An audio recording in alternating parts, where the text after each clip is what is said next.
కొంతమంది చెప్పేవారు బైబిల్లో ఉందా ఇలా జరపమని అనేటువంటి మాట కూడా వాడే సందర్భాలు ఉన్నాయి.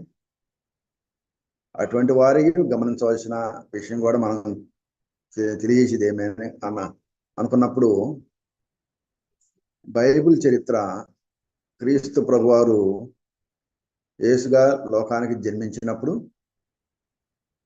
ఆ తర్వాత అపోస్తులు సంఘాలు స్థాపించినప్పుడు,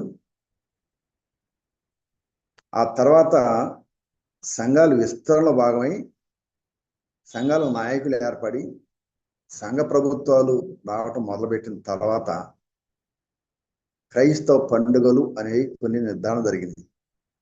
అంతకుముందు వరకు క్రైస్తవ పండుగలు అనేవి లేవు.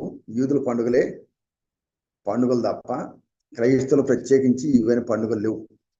దాదాపు క్రీస్తు శకం 300వ శతాబ్దం వరకు కూడా క్రైస్తవ పండుగలు నిర్ణయం కాలేదు.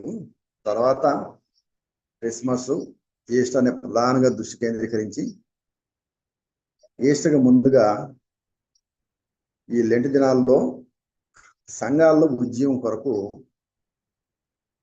బిడ్డలు తమ యొక్క పాప జీవితాన్ని ప్రక్షాళన చేసుకోవడానికి, వారి యొక్క ఆధ్యాత్మికగాను సంఘ సర్వీసులకు ప్రోత్సహించడానికి, రోజువారీ దైనందిన జీవితంలో హడావుడిగా ఉండేటువంటి ఆ కార్యక్రమాన్ని వాళ్ళు కొంతకాలాన పోస్ట్పోన్ చేసుకుని దేవుని సన్నిధిలో పరిశుద్ధంగా పవిత్రతో ఆరాధించుకునే విధంగా ఉండాలని ఆనాటి సంఘ నాయకులు ఏర్పాటు చేసిన క్రమంలో కాన్స్టాంటినోపుల్ రోమా చక్రవర్తి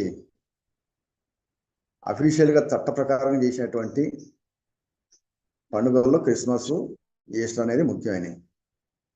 దానికి అనుబంధంగా చిన్న చిన్నవి ఉండేవి, కానీ ముఖ్యంగా క్రైస్తవులకు ప్రధానంగా ఇవే కనపడుతూ ఉంటాయి. ప్రభువారి యొక్క జన్మాన్ని, పునరుద్ధానం మన క్రైస్తవ జీవితం చాలా ప్రాముఖ్యమైన విషయం. అదే సువార్తకు నాంది. అందుకని సువార్తకు నాంది అయినటువంటి రెండు ముఖ్యమైన పండుగల్లో సంఘం సమావేశము, సంసిద్ధత, సంఘం ఉద్యమం కొరకు ఈ పండుగలు జరుగుతూ ఉంటాయి. అది సందర్భానుసారంగా ఒక చర్చి ఒక రకంగా, ఒక డినామినేషన్ ఒక రకంగా ఉంటుంది.